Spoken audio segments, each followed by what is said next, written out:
नमस्कार दोस्तों, ocean network में आपका स्वागत है। मैं हूं ओमकार चौधरी। वसीम बरेलवी का एक शेर है, हादसों की जद पे हों तो मुस्कुराना छोड़ दें, हादसों की जद पर हैं तो मुस्कुराना छोड़ दें, जलजलों के खौफ से क्या घर बनाना छोड़ दें। और एक रफ़ी का गाया हुआ गीत है, संभवतः नीरज का लिखा हुआ है, जो गम और खुशी में भेद ना महसूस हो जहां, मैं जिंदगी को उस मुकाम पे लाता चला गया, हर फिक्र को धुएं में उड़ाता चला गया। कम से कम एक परिवार तो है, एक खानदान तो है इस देश में जिसको ना अपनी पराजय का, ना पार्टी की पराजय का, ना जनता द्वारा लगातार ठुकराए जाने का कोई रत्ती भर भी गम है। प्रियंका गांधी वाड्रा आज लोकसभा में शपथ ग्रहण करते हुए दिखाई दी, एक सांसद के तौर पर। और ये कोई साहब आश्चर्य का विषय भी नहीं है। वायनाड से चुनी गई हैं तो शपथ तो उनको लेनी ही थी। अब हमारे जैसे लोग हैं जो इनकी निगाह में तो सिर फिरे ही हैं और बेवकूफ हो सकते हैं, पागल हो सकते हैं। इस तरह के सवाल क्यों खड़े कर रहे हैं? आखिर वायनाड की जनता ने उनको चुन करके भेजा है, कोई ऐसे ही पार्लियामेंट में आकर के नहीं घुस गई हैं और शपथ ग्रहण कर रही हैं। तो फिर ये सवाल क्यों खड़े किए जा रहे हैं? लेकिन साहब, सवाल तो खड़े होंगे।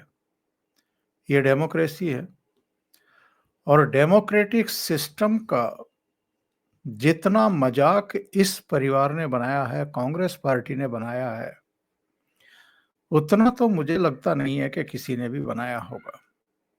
हालांकि ये कहना भी थोड़ा गलत होगा कि बाकी सारी पार्टियां दूध की धुली हुई हैं और जो डेमोक्रेटिक सिस्टम है कभी किसी ने उसका मिसयूज किया ही नहीं है।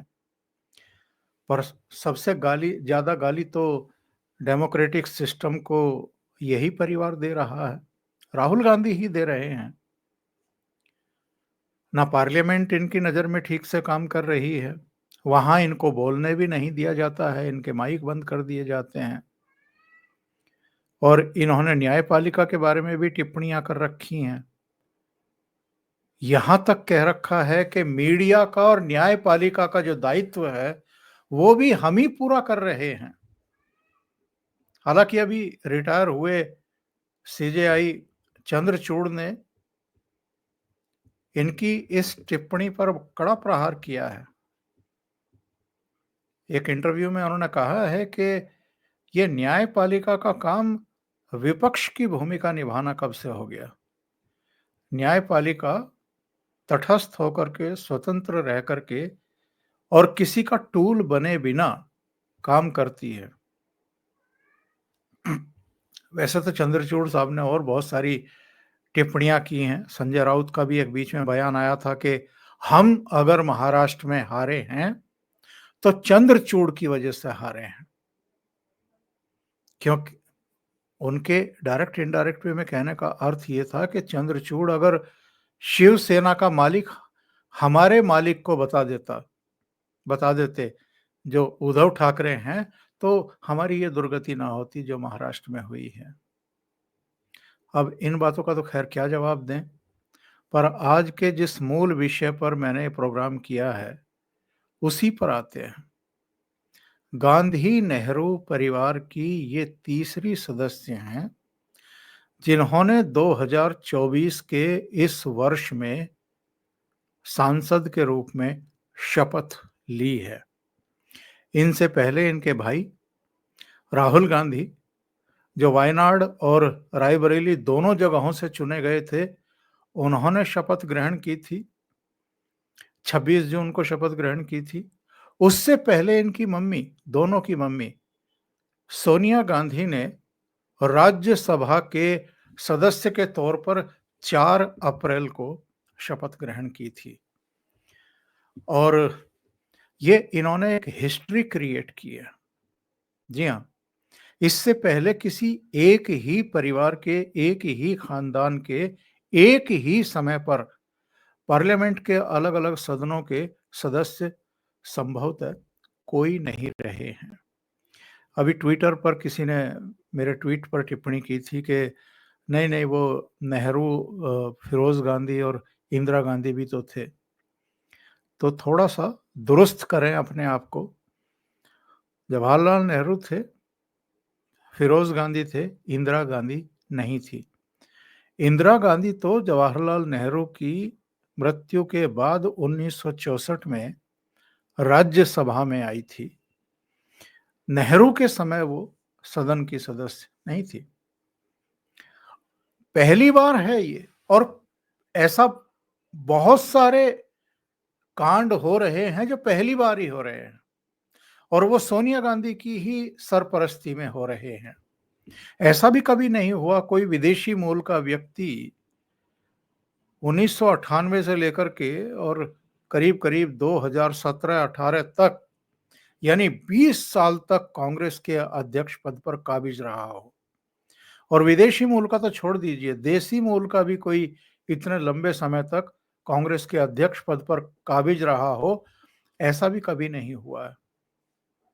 और ये तो मल्लिकार्जुन खड़गे को इसलिए बनाना पड़ा कि कांग्रेस के भीतर से ही सवाल उठने शुरू हो चुके थे। वो G23 का एक ग्रुप बन गया था जिसने ये कहा था कि साहब, राहुल गांधी ने अगर हार की नैतिक जिम्मेदारी लेते हुए 2019 के नतीजों के बाद इस्तीफा दिया था, तो फिर अब उनकी मम्मी अपना अंतरिम पद छोड़ करके, अंतरिम अध्यक्ष का पद छोड़ करके उन्हीं की फिर से ताजपोशी करने की कोशिश क्यों कर रही है।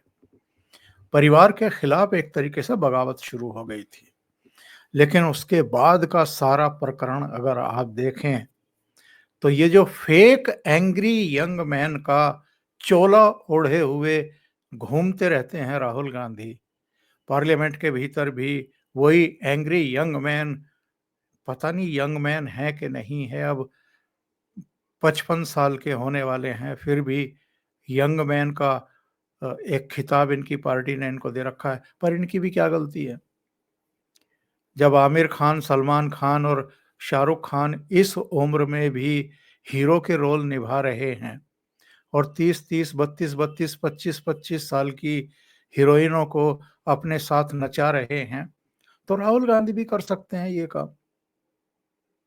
वो भी यंग मैन बने रह सकते हैं, 70 साल की उम्र तक तो बने ही रह सकते हैं। तो राहुल गांधी ने शपथ ली, सोनिया गांधी ने इसी साल शपथ ग्रहण की। तीनों के देखिए जरा।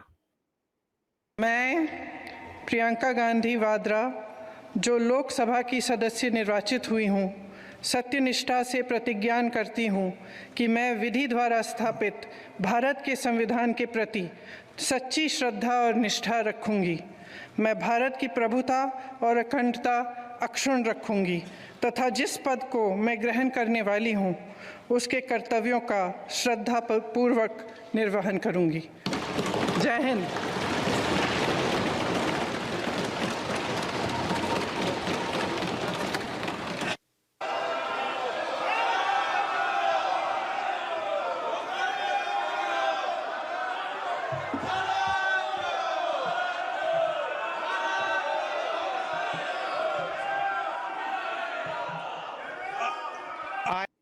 और ये राहुल गांधी ने 25 या 26 जून 2024 को लोकसभा चुनाव के नतीजे आने के बाद जब पहली बार पार्लियामेंट का सेशन बुलाया गया, उस समय शपथ ली।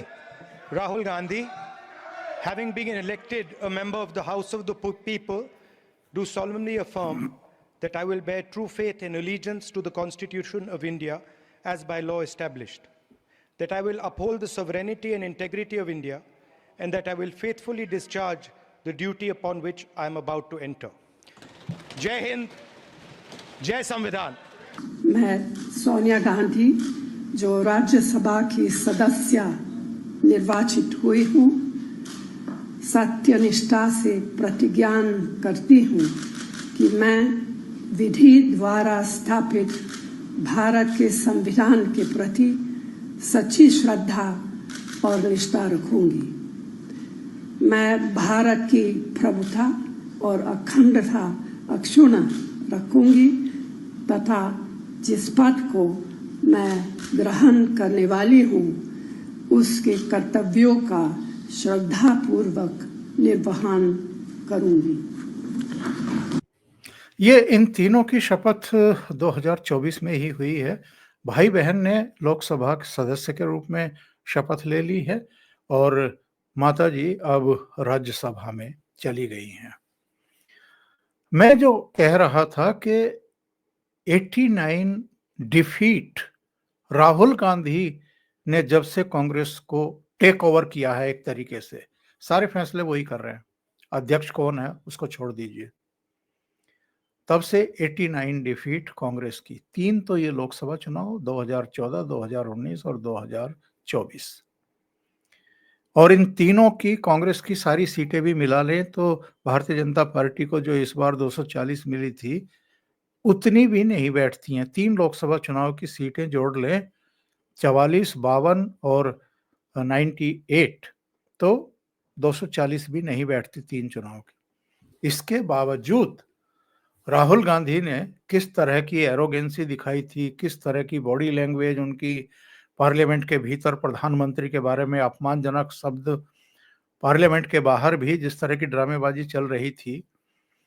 और ये जो 89 डिफीट हुई हैं इनकी बाकायदा एक सूची जारी हुई है हाल में, पैम्पलेट करके एक ये वेबसाइट और पोर्टल है, संस्था है, उसने ये जारी किया है। सारा डिटेल है इसमें, आप सोशल मीडिया पर जाएंगे तो आपको ये मिल जाएगा। मैं इसको पढ़ करके पूरे को, उसमें टाइम ज़्यादा निकल जाता है, तो ये आप देखेंगे आंध्र प्रदेश है, अरुणाचल प्रदेश है, असम है, बिहार है, छत्तीसगढ़ है, दिल्ली है, गोवा है, गुजरात है, हरियाणा है, हिमाचल है, जम्मू कश्मीर है, झारखंड है, कर्नाटक है, मध्य प्रदेश है, महाराष्ट्र है। इसके अलावा जो है फिर मेघालय आ जाइए, मिजोरम है, नागालैंड है, उड़ीसा है, पंजाब है, पुडुचेरी है, राजस्थान है, सिक्किम है, तमिलनाडु है, तेलंगाना है, त्रिपुरा है, उत्तर प्रदेश है, उत्तराखंड है, वेस्ट बंगाल है, केरल है। कोई राज्य साहब ऐसा नहीं छूटा है जहां राहुल गांधी के नेतृत्व में कांग्रेस चारों खाने चित ना हुई है, बुरी तरह हारी है। अभी भी 3 ही राज्यों में इनकी सरकारें हैं, एक तेलंगाना, एक कर्नाटका और एक हिमाचल प्रदेश। बाकी तमिलनाडु में ये एमके स्टालिन की सरकार में घुसे हुए हैं, बहुत छोटे से सहयोगी हैं लेकिन वहां भी घुसे हुए हैं।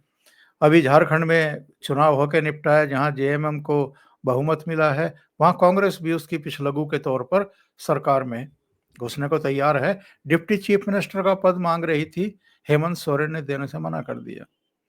अभी जम्मू कश्मीर में जहां केवल इनके 6 मुस्लिम एमएलए जीत करके आए हैं, वहां भी स्पीकर का पद मांग रहे थे उमर अब्दुल्ला से और 2 कैबिनेट मंत्री बनाने की मांग कर रहे थे, उन्होंने भगा दिया, उन्होंने कहा कि नहीं देंगे। तो ये तो आज कांग्रेस की हैसियत रह गई है, हालत हो गई है, चुनाव दर चुनाव हारते जा रहे हैं। ये तीसरा लोकसभा चुनाव था जिसमें ये 100 सीट का आंकड़ा छू नहीं पाए, और उसके बाद जो 2-4 राज्यों में अब तक चुनाव हो चुके हैं, चारों में डिफीट मिली है इनको। जम्मू कश्मीर में 90 सीट्स हैं विधानसभा की, जिनमें से केवल 6 जीते हैं इनके। 32 सीटों पर लड़ रहे थे, 6 पर जीते हैं।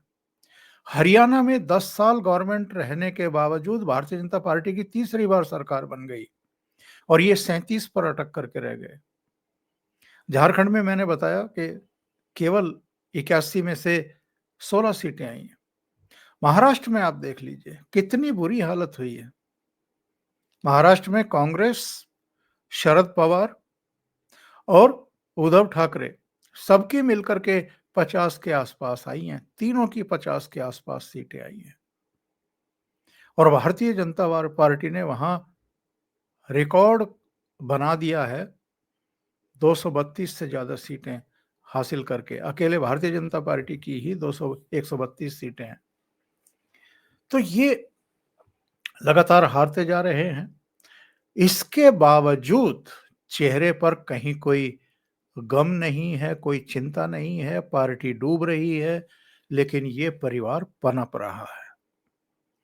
और जो जश्न की बात मैं कर रहा था, तो ये जश्न नहीं है तो क्या है?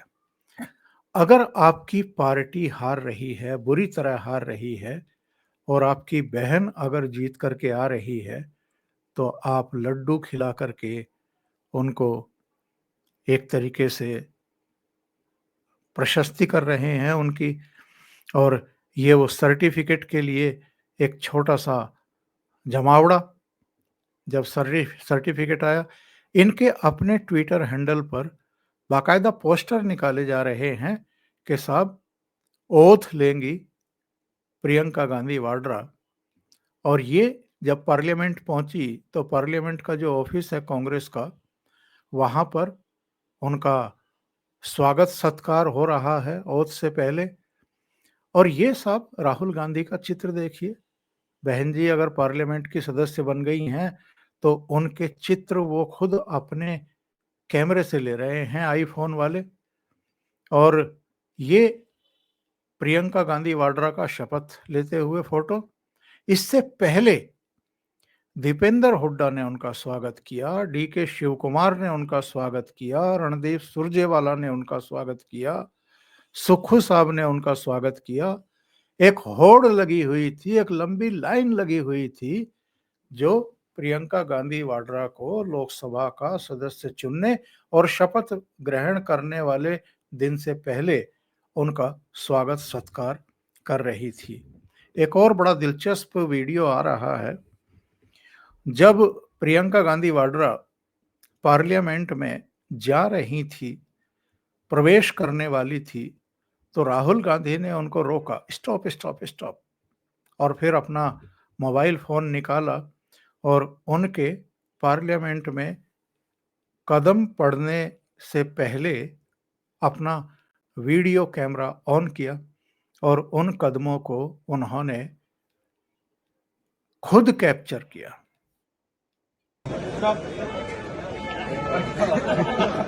Let me also take one. और एक्शन में क्या है? Why can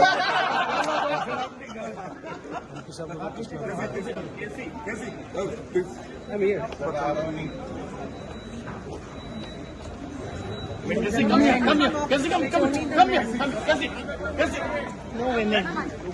Okay, come. ये जश्न की मुद्रा नहीं है तो क्या है? कांग्रेस डूब रही है, पार्टी डूब रही है, राज्य दर राज्य हारती जा रही है। और मैंने पहले भी एक वीडियो में कहा था कि आप देखना, महाराष्ट्र हारेंगे, झारखंड हारेंगे, हरियाणा हार चुके हैं, लेकिन वायनाड से जब प्रियंका गांधी वाड्रा जीत करके आएगी, तो ये जश्न की मुद्रा में होंगे। यानी पार्टी जाए भाड़ में, इस परिवार के सदस्य पार्लियामेंट में रहें, तो इनका मन मयूर जो है वो नृत्य करता हुआ आपको दिखाई देगा, और वही हम देख रहे हैं। अभी के लिए इतना ही। बहुत बहुत धन्यवाद। अगर आपको ये चैनल और इसके कंटेंट पसंद आ रहे हैं तो लाइक करें, कमेंट करें, वीडियो को शेयर भी करें। अभी तक अगर आपने ये चैनल सब्सक्राइब नहीं किया है तो सब्सक्राइब कर लें, साथ में लगे बेल आइकॉन को दबा दें, ताकि आगे आने वाले वीडियो और उनके नोटिफिकेशन आप तक पहुंचते रहें। बहुत बहुत धन्यवाद। नमस्कार।